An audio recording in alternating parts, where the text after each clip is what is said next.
जय हिंद दोस्तों। आज 9 दिसंबर 2020 है। दैनिक जागरण के राष्ट्रीय संस्करण का कंप्लीट न्यूज़ एनालिसिस करेंगे जो यूपीएससी, स्टेट पीसीएस या किसी भी वनडे एग्जाम के प्रीलिम्स, मेंस और इंटरव्यू तीनों ही पर्सपेक्टिव से इंपॉर्टेंट होगा।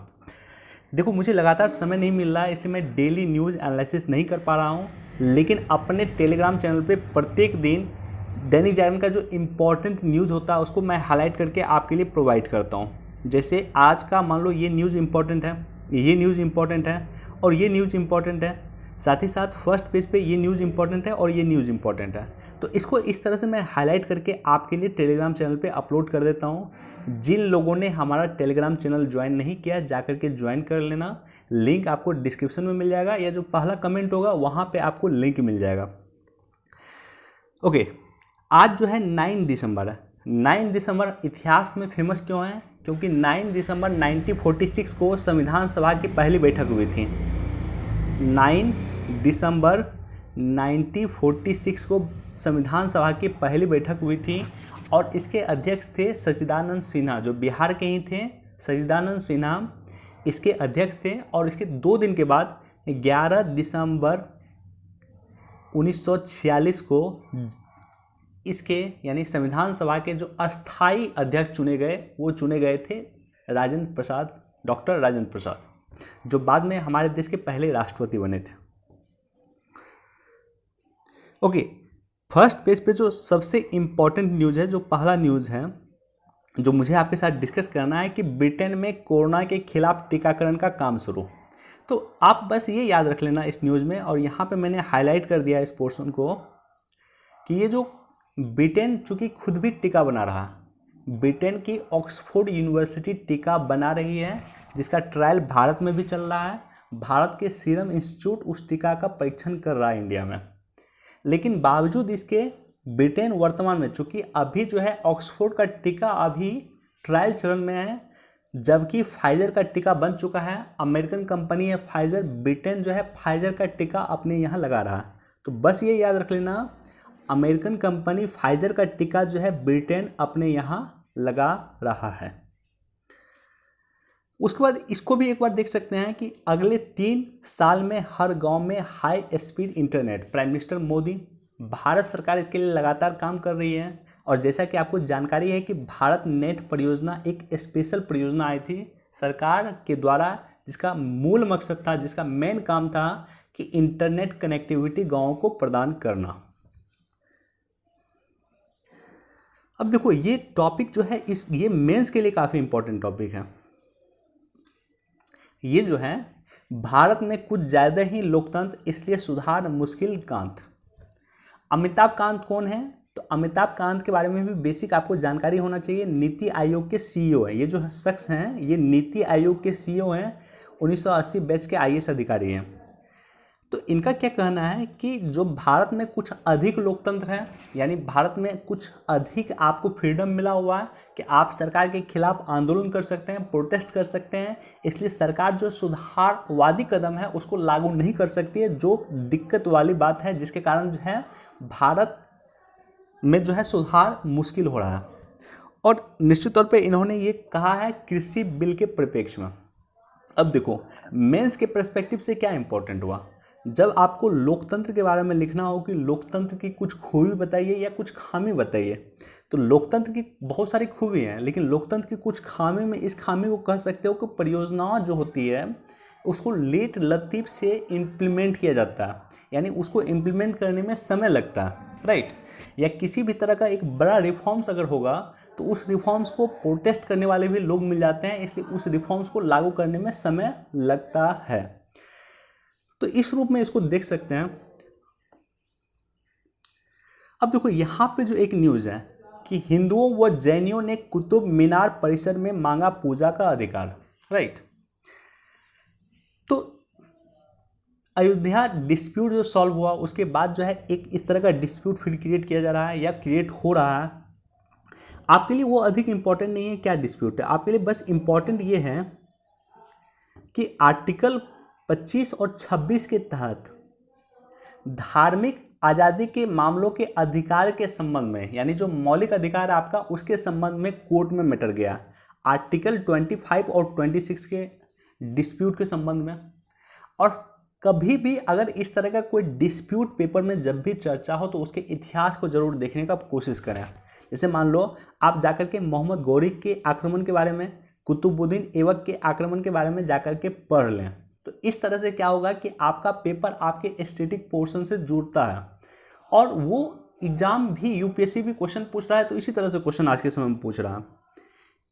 जैसे मान लो ये न्यूज के कारण जो है कुतुबुद्दीन ऐबक चर्चा में एक बार फिर से आ गया, तो इसलिए आपको इतिहास में अगर यूपीएससी क्वेश्चन पूछेगा तो कुतुबुद्दीन ऐबक से क्वेश्चन पूछ देगा।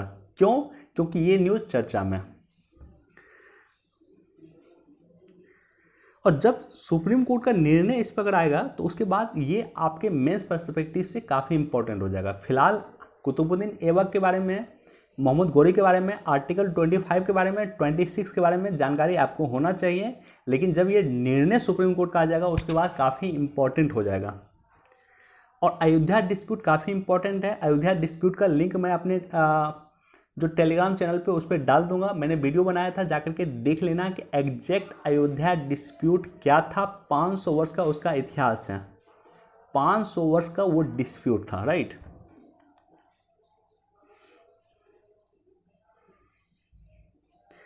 सेकेंड पेज पे जो अधिकतर न्यूज होता है वो दिल्ली से संबंधित होता है, बहुत ज़्यादा इंपॉर्टेंट नहीं होता है।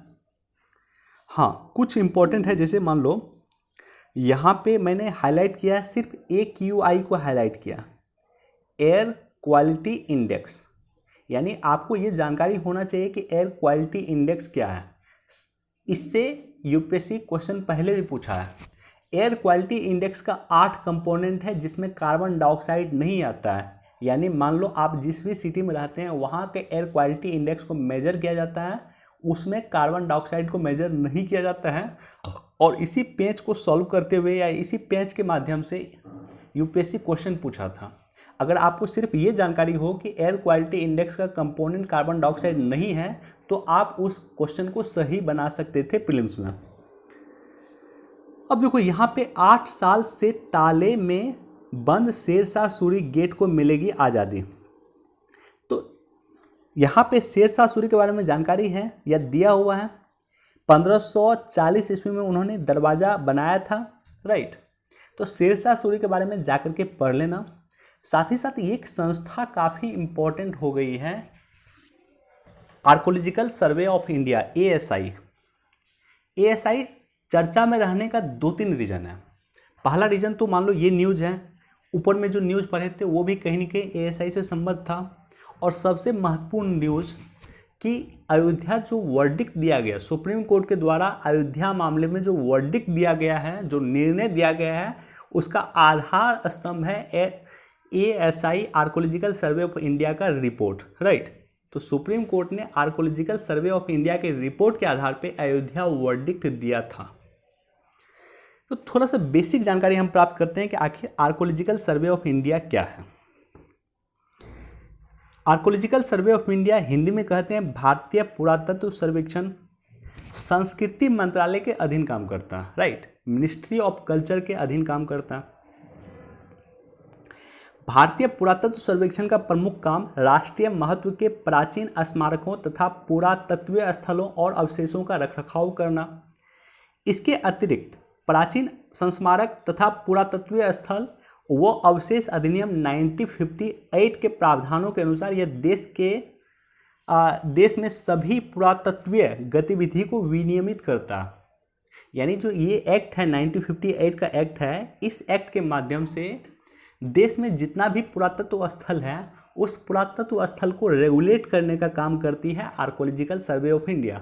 उस पुरातत्व स्थल पे नियम बनाने का काम करती है आर्कोलॉजिकल सर्वे ऑफ इंडिया। यह पुरावशेष तथा बहुमूल्य कलाकृति अधिनियम 1972 को भी विनियमित करता है, यानी रेगुलेट करता है।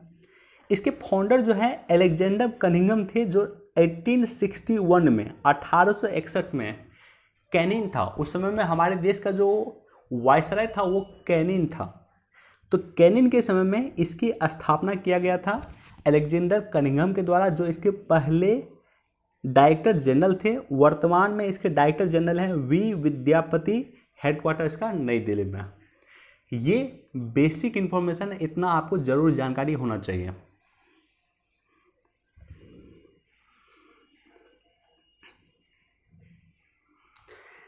देखो, अर्बन गवर्नेंस सूची में देश की राजधानी का 13वां स्थान।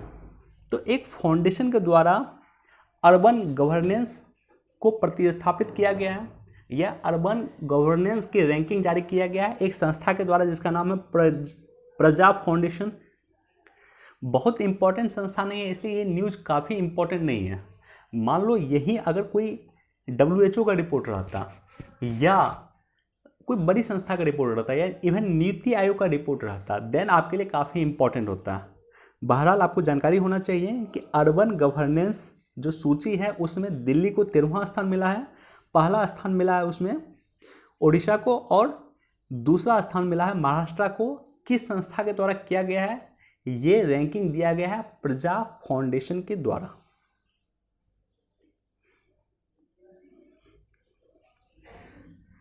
देखो, जब भी राजमार्ग बनता है, नेशनल हाईवे बनता है, तो उसका सबसे बड़ा हिंड्रेंस होता है पर्यावरण मंजूरी, राइट। पर्यावरण मंजूरी किसी भी परियोजना का, जो बृहद परियोजना है उसमें सबसे बड़ा हिंड्रेंस होता है पर्यावरण मंजूरी। तो सुप्रीम कोर्ट ने कहा है कि राजमार्ग निर्माण में पहले से पर्यावरण मंजूरी की जरूरत नहीं है। तो एक अच्छा कदम है सुप्रीम कोर्ट के द्वारा, ताकि देश में अधिक से अधिक राजमार्ग का निर्माण हो पाएगा। अब इसको भी देख सकते हैं कि चीन बोला भारत के साथ सीमा पे तनाव घटाने के लिए कर रहे काम, राइट। तो चीन अब भारत से संबंध सुधारना चाहता है।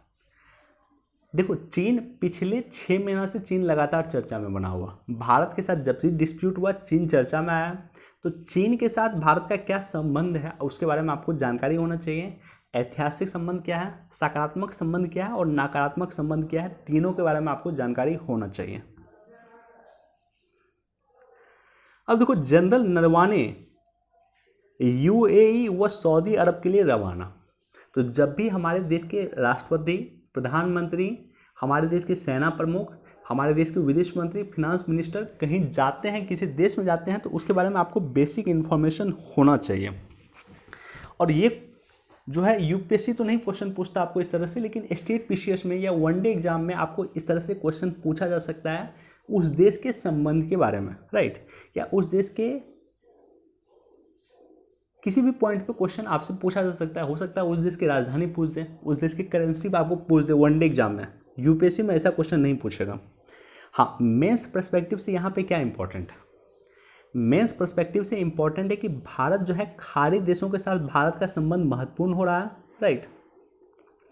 और खाड़ी देशों के साथ भारत महत्वपूर्ण संबंध अगर हो रहा है, तो खाड़ी देशों के साथ भारत का संबंध का ऐतिहासिक संबंध, ये आपको जानकारी होना चाहिए। खाड़ी देशों के साथ भारत का क्या क्या सकारात्मक संबंध है जो अभी के समय में अधिक दृष्टिगोचर हो रहा है, और साथ ही साथ क्या डिस्प्यूट है खाड़ी देशों के संबंध में। जैसे कि मान लो खाड़ी देशों की एक प्रमुख संस्था है OIC, जिसके बारे में आज हम डिस्कस भी करेंगे। तो OIC में जो है सबसे मेन कंट्री है वो सऊदी अरब और UAE है। और OIC ने एक रिजोल्यूशन भारत के अगेंस्ट हाल फिलहाल में पारित किया था कश्मीर मुद्दा को लेकर के। तो कुछ डिस्प्यूट भी है खाड़ी देशों के साथ भारत का। तो ये चीज़ें आपको जानकारी होना चाहिए। देखो, बेसिक न्यूज़ पहले ये समझ लो कि ये न्यूज़ क्या है। क्योंकि मेरे कुछ डॉक्टर मित्र भी हैं, मैंने उनसे बात किया था। तो डिस्प्यूट क्या है ये पहले सुन लो। डिस्प्यूट ये है कि भारत सरकार ने के पास डॉक्टर की कमी है, और भारत सरकार के पास डॉक्टर की कमी है तो वो जो है आयुर्वेदिक डॉक्टर को जो है सर्जरी करने की इजाज़त दे दी है। भारत सरकार ने कहा है कि आयुर्वेदिक डॉक्टर अगर सर्जरी करना चाहते हैं तो वो कर सकते हैं, थोड़ा उसको प्रशिक्षण दिया जाएगा और उसके बाद वो सर्जरी कर सकते हैं। अब देखो, जो MBBS डॉक्टर हैं, MBBS हैं, अच्छा खासा उस पर खर्च होता है, राइट। प्राइवेट कॉलेज से किया है तो लगभग अच्छा खासा खर्च होता है। तो ऐसी कंडीशन में अगर एक आयुर्वेदिक डॉक्टर है उसका खर्च काफ़ी कम होता है, राइट। और अगर MBBS किया तो उसका काफ़ी खर्च अधिक होता है। तो ऐसी कंडीशन में MBBS के जो छात्र हैं, ये डॉक्टर का कहना है कि हम 4 साल 5 साल लगातार पढ़ते हैं और उसके बाद जो है हमें ये नॉलेज होता है, उसके बाद हम सर्जरी कर पाते हैं। लेकिन ये लोग जो है काफ़ी कम पढ़े हुए हैं, ठीक है, ये लोगों को काफ़ी कम एक्सपेंस हुआ है इनके एजुकेशन पे, उसके बावजूद ये इनको आप जो है इस तरह का परमिशन दिए हैं, ये हमें स्वीकार नहीं है। और इस तरह का आंदोलन कई कई बार पहले भी देखा गया। एमबीबीएस के जो छात्र होते हैं या डॉक्टर जो होते हैं वो इस तरह के आंदोलन करते हैं जब भी आयुर्वेदिक डॉक्टरों को स्वीकृति मिलता। पहले भी इस तरह का डिस्प्यूट हुआ। तो थोड़ा सा जानकारी आपको होना चाहिए, बहुत ज़्यादा इम्पॉर्टेंट नहीं है। बहरहाल उनका कहना है, आईएमए का कहना है, इंडियन मेडिकल एसोसिएशन का कहना है कि 11 दिसंबर को देशव्यापी हड़ताल की जाएगी।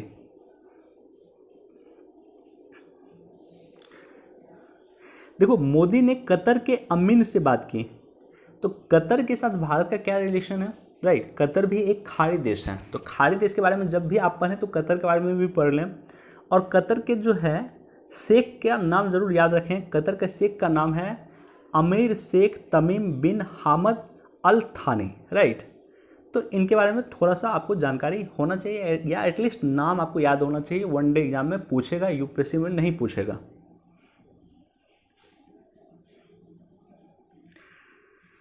ये देखो फर्स्ट पेज पे जो न्यूज़ है जिसमें अमिताभ कांत ने डिस्कस किया है, उसी का एक एक्सटेंशन है, इसको भी एक बार आप देख सकते हैं। इसमें अमिताभ कांत का कहना है कि सरकार एमएसपी समाप्त नहीं कर रही है, इसलिए किसानों को आंदोलन नहीं करना चाहिए। किसान आंदोलन क्यों कर रहे हैं? क्योंकि किसान को इस बात की गलतफहमी है कि सरकार मंडी समाप्त कर रही है, सरकार एमएसपी समाप्त कर रही है, जबकि सरकार ना तो एमएसपी समाप्त कर रही है और ना ही मंडी समाप्त कर रही है। ये कहना है नीति आयोग के सीईओ अमिताभ कांत जी का।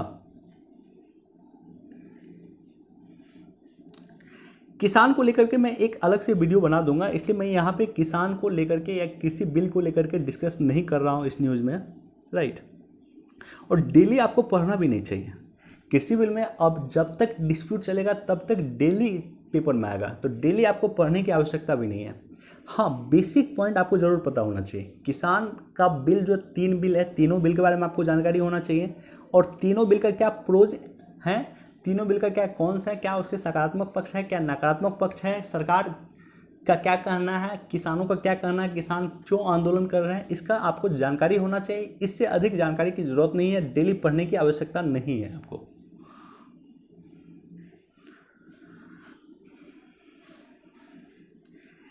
देखो, अल्मोड़ा में प्रवासी के जुनून से बंजर में उगाया केसर, राइट।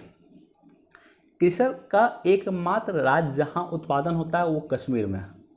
बीपीएससी ने पिछले वर्ष क्वेश्चन पूछा था कि विश्व में सबसे अधिक केसर का उत्पादन कहाँ होता है, तो विश्व में सबसे अधिक केसर का उत्पादन होता है हमारे पड़ोस के देश है ईरान, वहाँ पे।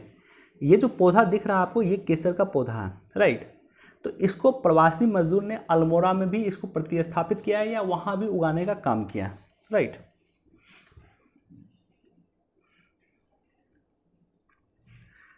ओके, ये जो न्यूज़ है इस पे हम डिटेल से एनालिसिस करेंगे। विवेक काटजू जी का ये एडिटोरियल है, और जब भी एडिटोरियल आए तो थोड़ा राइटर के बारे में भी आपको जानकारी होना चाहिए। विदेश मंत्रालय के सचिव रह चुके हैं, ये विदेश सचिव, हमारे विदेश मंत्रालय में ये सचिव रह चुके हैं, राइट। और काफ़ी इनका एडिटोरियल आता है, खास करके फॉरेन पॉलिसी पे ये अच्छा लिखते हैं। तो इनका कहना है कि जो भारत के आंतरिक मामलों में हस्तक्षेप है हमें स्वीकार नहीं है। 2 इशू को हाईलाइट करते हुए इन्होंने एडिटोरियल लिखा। पहला इशू को हाईलाइट किया है इन्होंने कनाडा को। कनाडा के पीएम जस्टिन ट्रूडो का कहना था, उन्होंने किसान जो आंदोलन चल रहा है देश में उसका समर्थन किया, राइट। और दूसरा इनका कहना है कि ओआईसी के संबंध में ओआईसी ने कश्मीर के खिलाफ एक प्रस्ताव पारित किया, राइट। तो 2 मैटर को लेकर के इन्होंने ये एडिटोरियल लिखा, और इस दोनों मैटर में इन्होंने बताया कि किस तरह से भारत सरकार ने कनाडा को भी स्पष्ट तौर पे बोला है कि आपको भारत के आंतरिक मामले में हस्तक्षेप नहीं करना चाहिए, और भारत सरकार ने स्पष्ट तौर पे ओआईसी को बोला है कि आपको इंडिया के मामले में हस्तक्षेप नहीं करना चाहिए, क्योंकि कश्मीर भारत का इंटरनल मैटर है। तो भारत की जो पॉलिसी रही थी, विदेश पॉलिसी है, विदेश नीति की जो पॉलिसी है वो चेंज हो गई है। पहले ऐसा नहीं था, पहले हम लोग इस तरह से कंडेम नहीं कर पाते थे, लेकिन अब हमारा पॉलिसी जो है एग्रेसिव पॉलिसी है। अगर कोई देश भारत के आंतरिक मामलों में हस्तक्षेप करने का कोशिश करेगा तो हम उसे कंडेम करेंगे। अब देखो, कनाडा के साथ क्या इन्होंने डिस्कस किया। जब आप यहाँ पे पढ़ोगे थोड़ा सा और यहाँ पढ़ोगे, कनाडा के साथ क्या इशू है। कनाडा में अच्छे खासे संख्या में सिख समुदाय के लोग रहते हैं, पंजाब के सिख रहते हैं, और कनाडा के जो प्रधानमंत्री हैं उसके कैबिनेट में 3 मंत्री जो हैं वो सिख कम्युनिटी के हैं, राइट। तो वहाँ पे कनाडा के जो अपने लोकल ऑडियंस हैं, लोकल पब्लिक हैं, उसको खुश करने के लिए जस्टिन ट्रूडो जो कनाडा के प्राइम मिनिस्टर हैं, उन्होंने भारत के खिलाफ स्टेटमेंट दे दिया या उन्होंने किसान का समर्थन कर दिया। चलो, तो कनाडा के पीएम ने जो है किसान का जो समर्थन किया, यानी फार्मर का जो समर्थन किया, तो फार्मर का समर्थन किया इसका मतलब क्या, कनाडा के पीएम ने, मैं एक बार फिर से रिपीट कर रहा हूँ, काफ़ी इंपॉर्टेंट पॉइंट है कि कनाडा के जो पीएम हैं इन्होंने फार्मर का समर्थन किया। और फार्मर का क्या कहना है, फार्मर का कहना है कि हम एमएसपी चाहिए, सरकार एमएसपी नहीं खत्म करे, राइट। यानी एक तरह से कनाडा के पीएम ने एमएसपी का समर्थन किया, राइट। अपने लोकल ऑडियंस को, लोकल पंजाबी लोगों को, कनाडाई पंजाबी लोगों को लुभाने के लिए उन्होंने किसान का समर्थन किया है और एक तरह से अप्रत्यक्ष तौर पे उन्होंने एमएसपी का समर्थन किया है। अब देखो, कनाडा जो है डब्ल्यूटीओ में, वर्ल्ड ट्रेड ऑर्गेनाइजेशन में भारत के खिलाफ गई है। क्यों? क्योंकि कनाडा अपोज करती है एमएसपी को। कनाडा का कहना है कि भारत सरकार को एमएसपी नहीं देना चाहिए अपने किसानों को। तो ये हिपोक्रेसी है। एक तरह से कनाडा जो है डब्ल्यूटीओ में भारत सरकार के खिलाफ जाती है क्योंकि भारत सरकार अपने किसानों को एमएसपी देने का काम करती है, और दूसरी तरफ कनाडा के पीएम जो हैं जस्टिन ट्रूडो, वो फार्मर के पक्ष में जो है खड़े होते हैं, या फार्मर के पक्ष में जो भारत सरकार के खिलाफ जो है जाकर निर्णय लेते हैं या भारत के आंतरिक मामलों में हस्तक्षेप करने का कोशिश करते हैं। उनका कहना है कि भारत सरकार एमएसपी जो है खत्म ना करे किसानों को, राइट। तो एक तरफ आप बोलते हैं डब्ल्यूटीओ में कि सरकार को एमएसपी नहीं देना चाहिए और दूसरी तरफ आप एमएसपी का समर्थन करते हैं, तो दोनों ही हिपोक्रेटिक स्टेटमेंट है, दोनों ही एक दूसरे के अपोजिट स्टेटमेंट है, जो यहाँ पे राइटर विवेक काटजू का कहना। और दूसरा, उन्होंने ओआईसी के बारे में भी इन्होंने चर्चा किया है। तो ओआईसी के बारे में थोड़ा सा बेसिक इन्फॉर्मेशन हम जानकारी प्राप्त कर लेते हैं, राइट। ओआईसी ने जो है एक रिजोल्यूशन जम्मू कश्मीर में जो है आर्टिकल 370 और आर्टिकल 35 एक एब्रोगेशन के लिए जो है भारत सरकार के खिलाफ एक जो है प्रस्ताव पारित किया। तो ओआईसी को भी भारत ने कहा है कि आप भारत के आंतरिक मामलों में हस्तक्षेप न करें। यह जो ओआईसी की मीटिंग हुई है, ये ओआईसी की मीटिंग यहाँ पे दिया हुआ आप पढ़ लेना, नाइजर में हुई है। ओआईसी का जो मीटिंग हुआ वो नाइजर में हुआ है। और मज़े की बात है कि जिस ऑडिटोरियम में मीटिंग हुआ है, गांधी सभागार में जो है मीटिंग हुआ है, गांधी ऑडिटोरियम में मीटिंग हुआ, और उस ऑडिटोरियम का निर्माण भी भारत ने ही किया। भारत ने नाइजर में उस ऑडिटोरियम का निर्माण किया है जहाँ पे भारत के खिलाफ प्रस्ताव पारित हुआ है। तो ओआईसी के बारे में आपको बेसिक जानकारी होना चाहिए। ओआईसी का फुल फॉर्म है ऑर्गेनाइजेशन ऑफ इस्लामिक कॉरपोरेशन, यानी इस्लामिक सहयोग संगठन। इसकी स्थापना 25 सितंबर 1969 को रबात कहाँ है, मोरक्को में है, मोरक्को में हुआ था। यह संयुक्त राष्ट्र के बाद दूसरा सबसे बड़ा अंतर सरकारी संगठन है। क्या होता है अंतर सरकारी संगठन? जब सरकार और सरकार मिलके किसी संगठन का पार्ट होते हैं तो उसे कहा जाता है अंतर सरकारी संगठन। जैसे यूनाइटेड नेशन एक अंतर सरकारी संगठन है, तो यूनाइटेड नेशन के बाद दूसरा सबसे बड़ा अंतर सरकारी संगठन है। इसके सदस्य राष्ट्रों की संख्या 57 है। इसमें से 40 मुस्लिम बाहुल देश हैं। इसका मुख्यालय सऊदी अरब के जेद्दा में है। पाकिस्तान इसके संस्थापक सदस्यों में शामिल है। रूस और थाईलैंड जैसे देश इसके पर्यवेक्षक सदस्य हैं, जहां मुस्लिम की संख्या अधिक नहीं है। लेकिन याद रख लेना, भारत ना तो इसका सदस्य है और ना ही इसका पर्यवेक्षक है। कई बार भारत ने मांग किया है कि विश्व में सबसे अधिक मुसलमान जो हैं इंडोनेशिया के बाद भारत में रहते हैं, बावजूद इसकी ऑर्गेनाइजेशन ऑफ इस्लामिक कॉरपोरेशन में भारत की सदस्यता नहीं है और ना ही भारत इसका पर्यवेक्षक है। ओआईसी में संयुक्त अरब अमीरात यूएई और सऊदी अरब की महत्वपूर्ण भूमिका होती है। प्रमुख जो कंट्री होता है ना, जैसे यूनाइटेड नेशन का जो प्रमुख कंट्री है वो अमेरिका है, उसी तरह से ओआईसी का जो प्रमुख कंट्री है वो है सऊदी अरब और यूएई। और इसका जो शिखर सम्मेलन होता है प्रत्येक 3 वर्ष में एक बार होता है, राइट। तो ये जो निर्णय लिया गया है, ये जो डिसीजन लिया गया है वो कहाँ लिया गया है, तो इसके शिखर सम्मेलन में नहीं लिया गया है, इसके जो विदेश मंत्रियों का सम्मेलन होता है उसमें यह निर्णय लिया गया।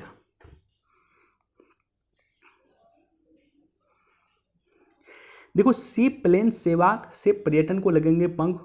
वनडे एग्जाम वगैरह में क्वेश्चन पूछ सकता है आपसे कि सी प्लेन सेवा की शुरुआत कहाँ हुई है। तो सी प्लेन सेवा की जो शुरुआत हुई है वो हुई है केवड़िया साबरमती रिवर फ्रंट में, right. Kevadia Sabarmati river front में सी प्लेन सेवा की शुरुआत हुई है। एक बार इसको पढ़ सकते हैं, जानकारी के लिए बहुत अधिक इंपॉर्टेंट नहीं है।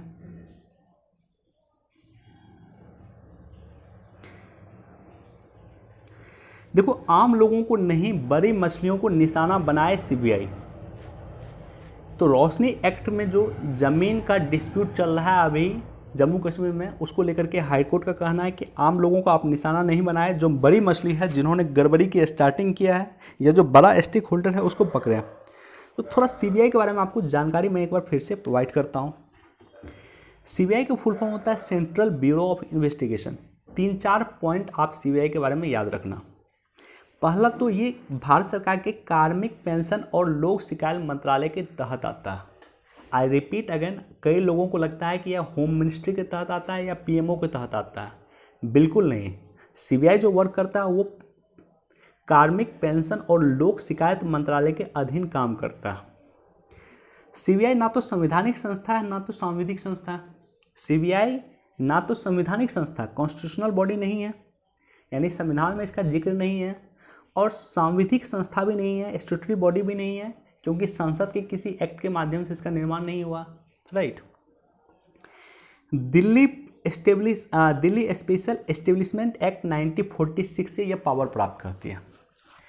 सीबीआई की स्थापना अगर मान लो संसद के किसी एक्ट के माध्यम से नहीं हुआ है तो इसे शक्ति कहाँ से मिलती है, इसे पावर कहाँ से मिलती है, इसे जांच करने की शक्ति जो मिलती है वो मिलती है Delhi special establishment act 1946, right. Delhi special establishment act 1946 से। सीबीआई की स्थापना 1963 में किया गया था और इंटरपोल के सहयोगी के रूप में सीबीआई काम करती है। यानी अगर भारत सरकार को कोई इन्फॉर्मेशन चाहिए विश्व के देशों से तो वो इंटरपोल से कंसर्न कर सकता है, और इंटरपोल को इंडिया से कोई इन्फॉर्मेशन चाहिए तो वो सीबीआई से कंसर्न कर सकता है, राइट। तो ये बेसिक इन्फॉर्मेशन है जो आपको जानकारी होना चाहिए। सेना और डीआरडीओ ने किया युद्धक टैंक का परीक्षण। तो जब भी इस तरह का कोई भी टैंक वगैरह का परीक्षण हो तो उसका नाम बस याद रख लेना, अर्जुन मार्क 1A। क्या है? युद्धक टैंक है जिसका परीक्षण किया गया, नाम क्या है? Arjun mark 1A।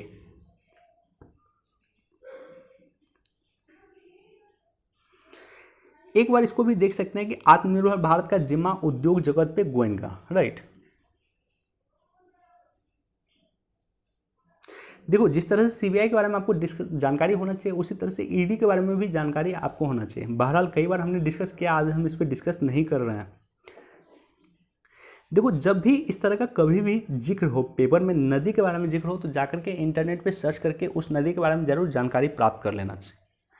यहाँ पे जो ये नदी है, ये नदी है सिंधु की सहायक नदी है जिसका नाम है फुकताल, राइट। तो थोड़ा सा आपको जानकारी होना चाहिए कि फुकताल नदी जो है वो सिंधु की सहायक नदी है, और साथ ही साथ ज्योग्राफी में जो आपका नदी पोर्शन है वहाँ से जाकर के आप पढ़ लेना सिंधु नदी तंत्र, जिसमें सिंधु की जो अन्य सहायक नदी है जैसे झेलम हो गया, चिनाब हो गया, सतलज हो गया, रावी हो गया, ब्यास हो गया, इसके बारे में आपको जानकारी होना चाहिए।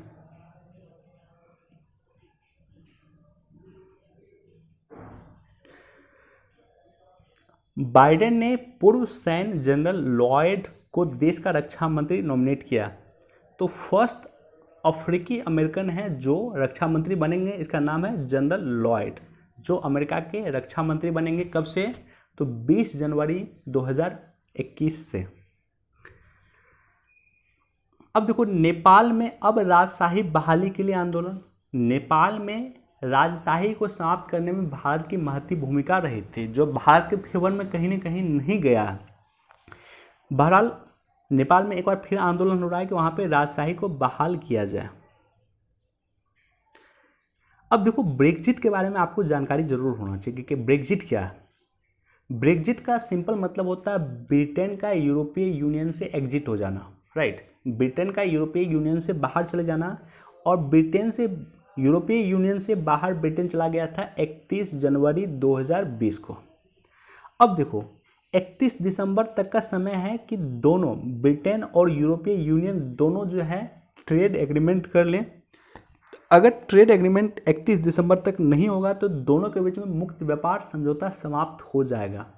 फ्री ट्रेड एग्रीमेंट ब्रिटेन और यूरोपीय यूनियन के बीच में समाप्त हो जाएगा। देखो, सस्ती सेवाओं और तकनीक के लिए बने दीर्घकालीन योजना, राइट।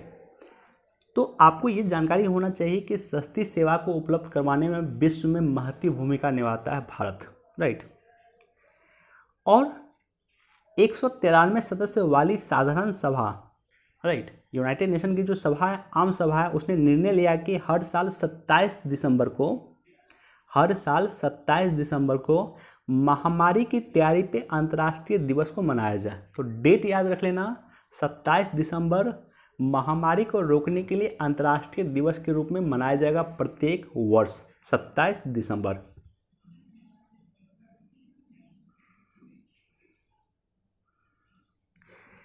देखो, हाथियों के डर से घर छोड़ के पहाड़ पर चढ़े कोरवा। कई बार क्वेश्चन पूछा, वनडे एग्जाम में, स्टेट बीसीएस में, यूपीएससी में भी क्वेश्चन पूछा।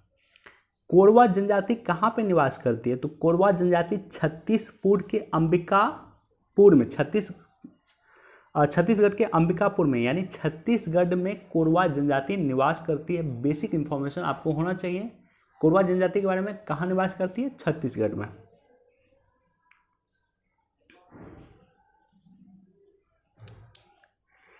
देखो, इसको जरूर पढ़ना आप लोग। भारत का एक इम्पॉर्टेंट वेटलैंड है सुंदरवन, जो मैंग्रोव प्रजाति के पेड़ पौधों के लिए फेमस है। ये मैंग्रोव प्रजाति है, होगा तो आप इंटरनेट पे सर्च भी करना मैंग्रोव प्रजाति के बारे में, या यूट्यूब पे कई वीडियो पड़े हुए हैं मैंग्रोव के बारे में। अब देखो, मैंग्रोव का क्या इम्पोर्टेंस वो यहाँ पे दिया हुआ। भूमि को क्षरण करने से ये रोकता है। मछलियाँ यहाँ पे अधिक जो है मिलती हैं। क्या कई अन्य चीज़ें, कई अन्य जो है ये आयुर्वेदिक दवाओं के लिए भी काफ़ी फेमस है ये जगह, राइट। तो इसलिए मैंग्रोव की काफ़ी इंपॉर्टेंस है भारत में। और भारत का जो सबसे इम्पॉर्टेंट मैंग्रोव है सुंदरवन, वो विलुप्त होने की कगार में है। अब देखो, वेटलैंड है, चूँकि मैंग्रोव भी वेटलैंड है। भारत के रामसर साइट के तहत ये आता है वेटलैंड। तो विश्व का वेटलैंड का एकमात्र सम्मेलन जो है वो है रामसर सम्मेलन, जो 1971 में 2 फरवरी को आयोजित किया गया था। इसलिए 2 फरवरी को प्रत्येक वर्ष विश्व आर्द्रभूमि दिवस मनाया जाता है, वर्ल्ड वेटलैंड डे मनाया जाता है।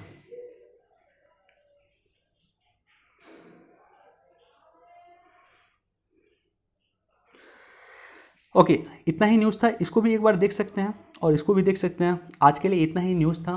कोशिश किया मैंने कि जो इम्पॉर्टेंट न्यूज़ है उसको मैं आपके साथ शेयर करूं, बता सकूं कि आज का न्यूज़, कौन सा न्यूज़ इम्पॉर्टेंट था और उसको किस तरह से पढ़ना चाहिए। चलिए, वीडियो देखने के लिए धन्यवाद। Thank you so much. Please do like, share and subscribe. Thank you.